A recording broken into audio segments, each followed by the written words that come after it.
قاری صاحب په رمضان کې کوم داسې خوراک دی چې هغه ضروري دی اسلام یې هدایت هم کوي باقاعده طور باندې کوم خوراکونه مو کول پکار چې زموږ د صحت دپاره مفید ثابتېږي یا د نبي کریم صلی الله علیه وسلم نه هلته کې حدیث وغیره کې وي داسې؟ یاره د نبي علیه صلات وسلام په ټول ژوند کې چې کوم خوراکونه خوښ خوراکونه چې ورته زه وایم نو په رمضان کې ضروري نه په عام ورځو کې چې کوم د نبي علیه السلام خوښ خوراکونه وو په هغې کې یو شهد د نبي علیه السلام ډېر زیات خوښ و او یې ډېر زیات خواړه او تاکید به یم کو چې دا شهد د اویو بیمارو علاج دی په دې کې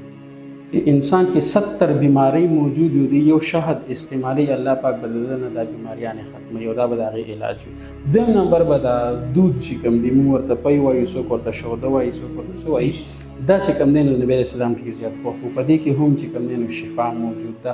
او دریم نمبر د نبي علیه السلام کجورې ډېرې زیاتې خوښې وې هغې به کجورې به یې خوړلې او بل چې په سالنو کې او په خوراکونو کې چې کوم دی نو کدو یې ډېر زیات خوښ و هغه به نبي علیه السلام ډېر زیات خوښ و دومره صحابه کرام فرمایي چې داسې به خوړل چې بیخي په سپوره به یې کدو خوړل